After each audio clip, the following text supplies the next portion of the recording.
बात तो वही हो गई, एक अनार तीन दावेदार। देखिए, घाटशिला उपचुनाव में जिस तरह से अब सरगर्मी तेज हो गई है, उसमें अब दावेदारी भी बहुत ही ज़्यादा बढ़ने लगी है। जेएमएम की तरफ से सारा चीज़ क्लियरेंस है कि उस समय सोरेन ही कैंडिडेट होंगे, लेकिन बीजेपी की तरफ से अभी तक कैंडिडेट की घोषणा नहीं हुई है। लेकिन कयासों में तीन दावेदार हो गए हैं।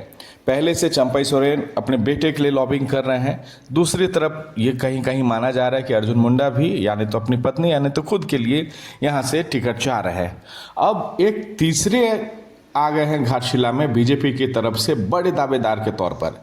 ये हैं रमेश हांसदा। बीजेपी राष्ट्रीय अनुसूचित जनजाति मोर्चा के सदस्य भी हैं और संगठन के साथ साथ घाटशिला में इनकी ताकत बहुत ही ज़्यादा है। इसके पीछे जो मैं वजह बता रहा हूँ, शायद इसके पीछे वजह ये है कि ये अपने क्षेत्र में ज़्यादा वक्त देते हैं। संगठन में एक अच्छे पद पर भी हैं बीजेपी संगठन में, बावजूद इसके इन्होंने घाटशिला को छोड़ा नहीं है और उपचुनाव की सरगर्मी के बीच वो लगातार जो है लोगों से मिल रहे हैं, लोगों से बातचीत कर रहे हैं और इस बातचीत के जरिए ही अपनी दावेदारी भी बीजेपी नेतृत्व को बता रहे हैं।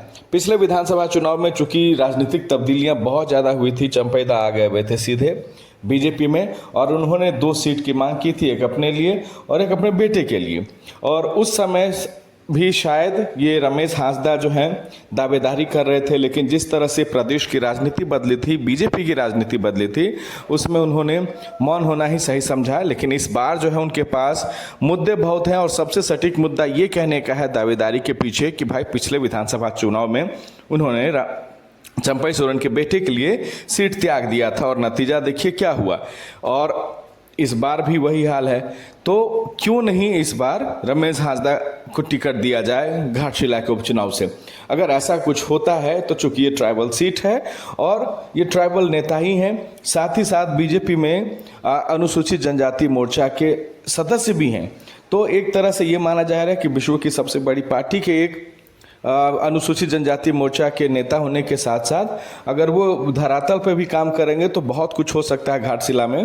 तो चंपई सोरेन के बेटे बाबूलाल सोरेन और मुंडा परिवार है या फिर हांसदा परिवार, इन तीनों ने अपनी अपनी दावेदारी बीजेपी के तरफ से घाटशिला के उपचुनाव में ठोक दी है।